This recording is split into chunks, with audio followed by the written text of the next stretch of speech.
ಎಲ್ಲರಿಗೂ ನಮಸ್ಕಾರಗಳು. ನಾನು ಮಂಜುನಾಥ್ ಬಂಗಾರ್. ಈ ವಿಡಿಯೋದಲ್ಲಿ ಗದಗಿನ ಸದ್ಗುರು ಶ್ರೀ ಶಿವಾನಂದರ 12ನೇ ಲೀಲೆ ಅಥವಾ ಪವಾಡವನ್ನು ತಿಳಿಯೋಣ. ನೀವು ನನ್ನ ವಿಡಿಯೋಗಳಿಗೆ ಸಬ್ಸ್ಕ್ರೈಬ್ ಮಾಡಿ, ಲೈಕ್ ಮಾಡಿ, ಶೇರ್ ಮಾಡಿ, ಮತ್ತೊಮ್ಮೆ ನನ್ನನ್ನು ಪ್ರೋತ್ಸಾಹಿಸಿ. ಒಂದು ದಿವಸ ನಮ್ಮ ಕಥಾನಾಯಕರಾದ ಶಿವಾನಂದರು ಪ್ರವಚನ ಒಂದು ಊರಲ್ಲಿ ಹೇಳ್ತಾ ಇರ್ತಾರೆ. ಅದು ಅಲಮನ ಕೆಲವು ವಚನಗಳನ್ನು ಹೇಳುತ್ತಾ ಅದರ ಅರ್ಥವನ್ನು ಬಿಡಿಸುತ್ತಾ ಪ್ರವಚನ ನಡೆಸ್ತಾ ಇರ್ತಾರೆ. ಅದರಲ್ಲಿ ಒಂದು ವಚನ ಹೇಳ್ತಾರೆ, ಕಾಲುಗಳೆಂಬುವು ಗಾಲಿ ಕಂಡಯ್ಯ, ದೇಹವೆಂಬುದು ತುಂಬಿದ ಬಂಡಿ ಕಂಡಯ್ಯ, ಬಂಡಿಯ ಒಡೆಯವರ ಇವರು ಮಾನಸರು, ಒಬ್ಬರಿಗೊಬ್ಬರು ಸಮವಿಲ್ಲವಯ್ಯ, ಅದರೆಚ್ಚಿಯ ನರಿದು ಹೊಡೆಯದಿದ್ದರೆ ಅದರ ಅಚ್ಚು ಮುರಿಯುತ್ತಯ್ಯ ಗುಹೇಶ್ವರ ಅಂತ ಪ್ರವಚನ ಹೇಳ್ತಾ ಇರ್ತಾರೆ. ಅಂದರೆ ಅದರ ಅರ್ಥ, ಈ ದೇಹವೇ ಒಂದು ಬಂಡಿ, ಕಾಲುಗಳೇ ಈ ಬಂಡಿಯ 2 ಗಾಲಿಗಳು.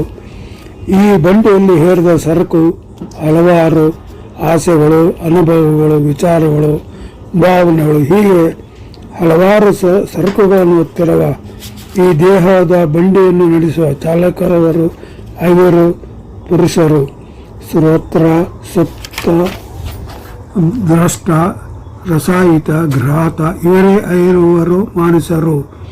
ಅಂದರೆ ಶ್ರವಣ, ಸ್ಪರ್ಶ, ರೂಪ, ರುಚಿ, ವಾಸನೆ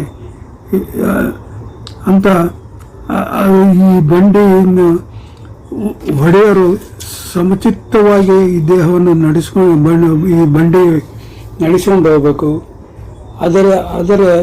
ಅವರಲ್ಲೇ ಒಂದು ಐಕ್ಯತೆ ಇಲ್ಲದಿದ್ದರೆ ಆ ಬಂಡಿಯಾಗ ಒಂದು ಕಡೆ ಹೋಗಿ ಅಥವಾ ಕಡೆಗೆಟ್ಟು ಕೆಳಗೆ ಬೀಳುವ ಸಂಭವ ಇರುತ್ತೆ ಅಂತ ಅವರು ಹೇಳ್ತಾರೆ. ಅಷ್ಟರಲ್ಲಿ ಆ ಸಮಯದಲ್ಲಿ ಬೇರೆ ಗ್ರಾಮದ ಭಕ್ತನೊಬ್ಬ ತನ್ನ ಚಕ್ಕಡಿಯನ್ನು ಕೆರೆದಂಡು ಮೇಲೆ ನಿಲ್ಲಿಸಿ ಗುರುಗಳ ದರ್ಶನಕ್ಕೆ ಬಂದು ಶಾಸ್ತ್ರ ಕೇಳುತ್ತಾ ಮೈಮರೆತಿದ್ದನು. ಅದೇ ಸಮಯದಲ್ಲಿ ಆ ಗಾಡಿಯ ಚಕ್ರಕ್ಕೆ ಸಿಲುಕಿ ಬಾಲಕನೊಬ್ಬನು ಘಾಸಿಯಾಗುತ್ತಿರುವುದನ್ನು ತಿಳಿದು ಸದ್ಗುರು ತನ್ನ ಮುಂದೆ ಕುಳಿತಿದ್ದಕ್ಕೆ ಯಲ್ಲಪ್ಪನೆಂಬ ಸದ್ಭಕ್ತನಿಗೆ, ಏ ತಮ್ಮ, ಕೆರೆಗೆ ಬಿಟ್ಟಿರುವ ನಿಮ್ಮ ಎಮ್ಮೆಯನ್ನು ಬೇಗ ಹೊಡೆದು ಬಾ ಎಂದು ಹೇಳಿದರು. ಅದರಂತೆ ಆ ಭಕ್ತನು ಹೊರ ಹೋಗಿ ನೋಡಲಾಗಿ ಅಲ್ಲಿ ಚಕ್ಕಡಿ ಗಾಲಿಗೆ ಬಾಲಕನೊರವನು ಸಿಕ್ಕಿದ್ದನು.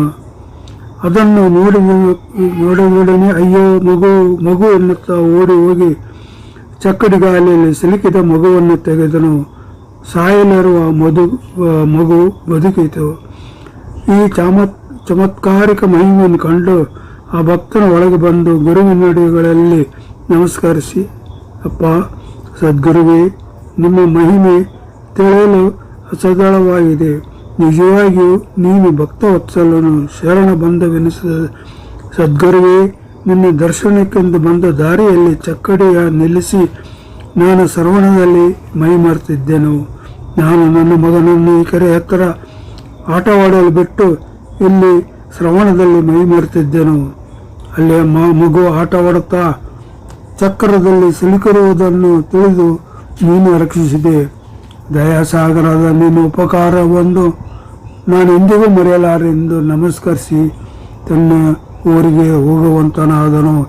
ಇತ್ತ ಊರಿನ ಜನರು ಉತ್ಸಾಹಭರಿತರಾಗಿ ಸಪ್ತಾಹವನ್ನು ಪ್ರಾರಂಭಿಸಿ 7 ದಿನಗಳ ಪರ್ಯಂತ ಭಜನೆ, ಶಾಸ್ತ್ರ, ಅನ್ನದಾಸೋಹಗಳನ್ನು ನಡೆಸಿ ಚೈತ್ರ ಶುದ್ಧ ಪೂರ್ಣಿಮೆ ದಿವಸ ಗುರುವಿನ ಉತ್ಸವ ಮಾಡಿ ಪುನಃ ಶೇಷಪುರಿಗೆ ಹೋದರು. ಮತ್ತೊಮ್ಮೆ ರೋಣಪುರದಲ್ಲಿ ಸದ್ಭಕ್ತರನ್ನು ಕೂಡಿಸಿಕೊಂಡು ಉಪದೇಶವನ್ನು ಮಾಡುತ್ತಿರುವಾಗ ಸಂಕಮನ ಹೊಲದಲ್ಲಿ ಗೋಧಿಯ ಮಂಡಲಕ್ಕೆ ಬೆಂಕಿ ಬಿದ್ದು ದಗದಗನೆ ಉರಿಯುತ್ತಿರುವಾಗ ಅದನ್ನು ಅಂತರಂಗದಲ್ಲಿ ತಿಳಿದು ಅಷ್ಟಕ್ಕೆ ಉಪದೇಶ ನಿಲ್ಲಿಸಿ ಆ ಸಾಕವ್ವನ ಹೊಲದ ಕಡೆಗೆ ಓಡಿ ಬಂದು ತಮ್ಮ ಮೇಲೆ ಹೊತ್ತಿರುವ ಬಟ್ಟೆಯಿಂದ ಆ ಬೆಂಕಿಯನ್ನು ಬಡಿದು ಶಾಂತ ಮಾಡುತ್ತಿದ್ದರು.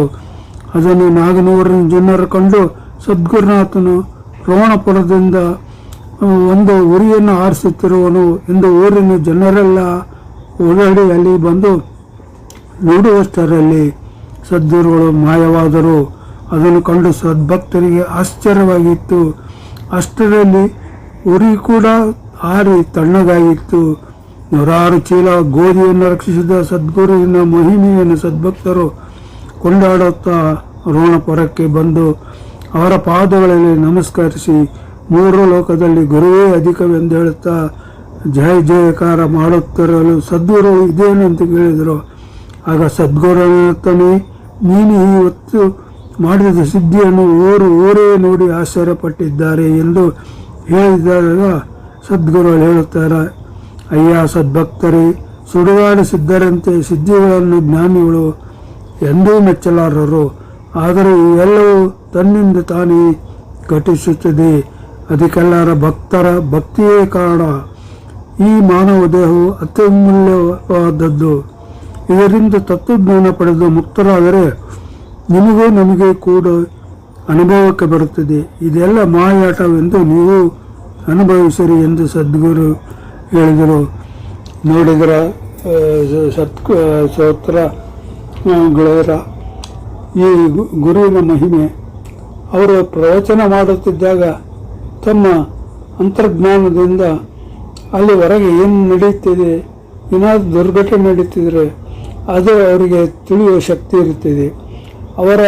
ಅವರಿಗೆ ಸ್ವಂತ ತಿಳಿದಿರೋರಿಗೆ ಆ ಘಟನೆಯನ್ನು ತಪ್ಪಿಸ್ತಾರೆ ಅಂತೇಳಿ ಇಲ್ಲಿಗೆ ಮುಗಿಸ. ಮತ್ತೆ ಭೇಟಿಯಾಗೋಣ. ನಮಸ್ಕಾರಗಳು.